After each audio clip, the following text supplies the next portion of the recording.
Hello guys, welcome to 5th generation Nabi Shop and welcome to another unboxing and testing. Ayan, mayroon tayong bagong unit, Tactical Revolver TR68, caliber 68. Ayan. Bali, ano siya, 16 joules, 5 rounder. Ayan, caliber 68 CO2 powered, T480 R68, Gen 2. Ayan. Gen 2.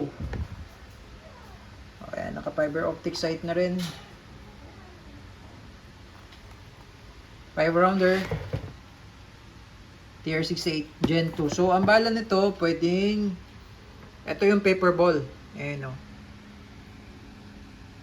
Yan, ito yung paper ball. Ito naman yung rubber ball. Ito yung steel ball. Ito yung Dis 50 caliber 68. So ito yung mga bala nitong revolver na to, caliber 68. Ayan. Ayan, itong paper ball. So, i-compare lang natin sa bala ng airsoft. So, meron tayo ditong bala ng airsoft. Ito yung bala ng airsoft na 6mm. Ayan. Tapos, ito yung bala ng TR68. Ayan, rubber ball. Ayan, yung bala ng ito. Ayan. Ayan yung bala ng TR68. Ito yung paper ball. Ayan. Tapos, ito naman yung steel ball. Ayan. Ganun kalaki yung bala nito.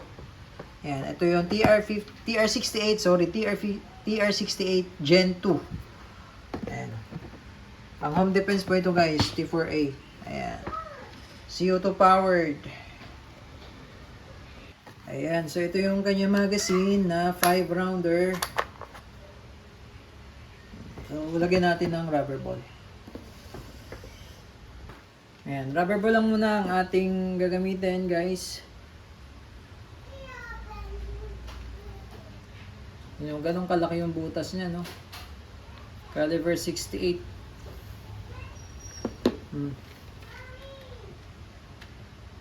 Okay, oh. So, ito yung quick versing. Para sa TR50 lang nga lang, mas malaki ang bala nito. Caliber 68 to eh.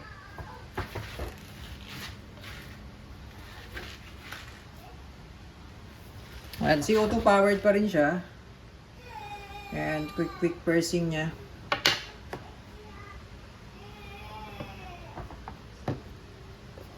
Yan.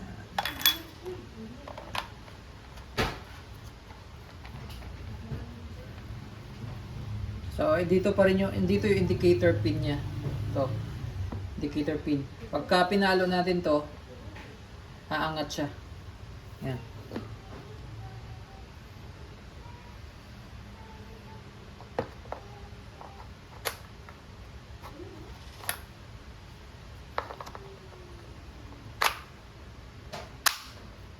Ayan. So, paluin na natin. Ayun, umangat. Yan, ibig sabihin, engage na, meron na siyang pressure. Okay, so, bali nakasalang rubber ball, caliber 68. Okay, testing po, TR68, caliber 68, bali rubber ball po ang gamit natin sa ngayon. Ayan, so yun yung ating target. Okay, and firing.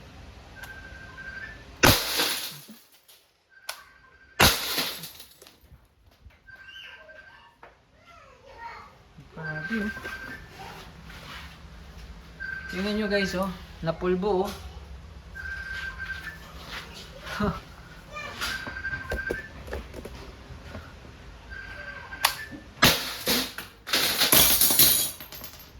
Wala na, ayoko na.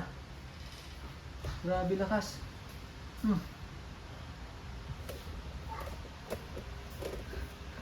And ayoko na ubusin. TR68.